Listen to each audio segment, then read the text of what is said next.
Hi, I'm Jonathan Ward. I'm Kimberly Lane. I'm Sonia, and together we're unlocking leadership. We're three experienced executive coaches with very different disciplines. In every episode, we take a question from a real client and provide key insights to address their challenge from our three different perspectives. It's a holistic approach to understand challenges and opportunities. So let's get to it. Our question today is from Adolfo in Mexico City. Our LATAM region, which is Latin America, has become a key focus for the company. An executive recently shared that the president in the US has a strategic initiative to invest and grow the talent pool and workforce in the region. Are you seeing the same thing in other organizations? If so, why is it happening now? Jonathan, what can you share with Adolfo? Well, thank you very much, Adolfo, for your question. And we are definitely seeing this in other organizations. A number of different companies that I'm working with, both from high tech and manufacturing and software development, are all investing in Latin America. And it's really fascinating to hear various reasons behind it. I was actually looking at some statistics online today, and cost is a big driver for that. A senior IT developer, the statistics I saw today, has said a senior IT developer in the U.S. gets an average salary of $150,000 a year. In Mexico, that same position is $68,000 a year. In Argentina, it's $38,000 a year. Wow. So significantly less expensive to invest in the same type of work being done by people in various countries within Latin America.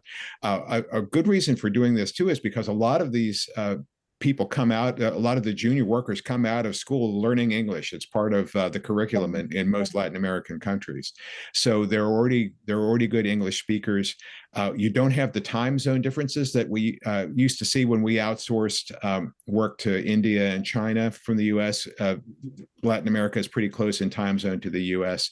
And we're actually seeing now that the companies, rather than outsourcing or near shoring, as they call it, offshoring or near shoring, that we're actually now directly hiring people from these Latin American countries because it is less expensive for the U.S.-based company to do that. So it's definitely a trend that we are seeing more and more. And I'm interested, Sonia and Kimberly, what are you seeing with the clients that you're working with?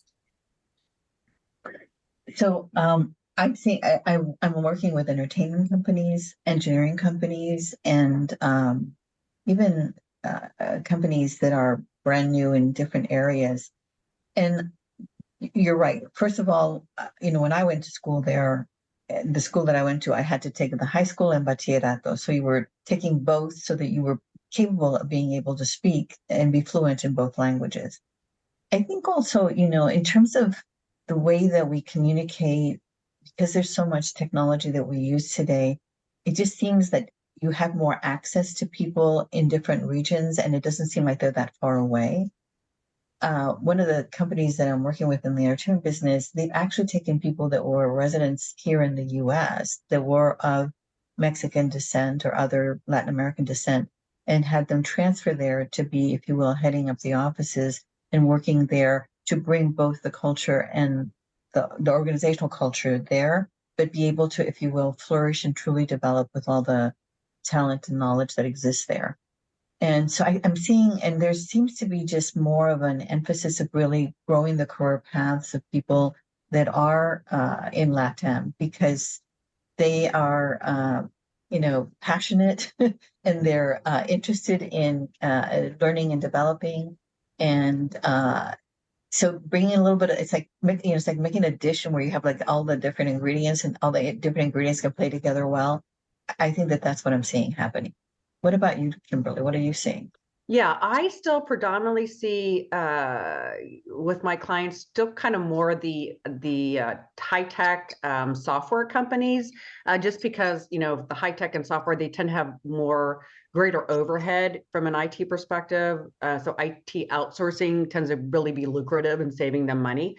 And I used to work for a company that we did outsourcing to India when it was English speaking, and anything that was say French or German or Italian, we did that to Romania because Romania had so many resources that could speak the different languages. So, but I think what you've got with the nearshore and the LATAM is you've got, like you mentioned, Jonathan, they come out very fluent on English, right? And then in addition, obviously they're Spanish, right? So, which is a predominant language in our culture these days. The nice bonus too is that English is very understandable versus sometimes English coming from an Indian person is not so easy to understand just because of the way the dialect is and the way they emphasize, the words and things of that sort. So I think it has some advantages from just being more comforting to people when they're talking to nearshore or LATAM companies. So, but yeah, mostly for me right now, I'm not seeing anything really outside the software and high tech.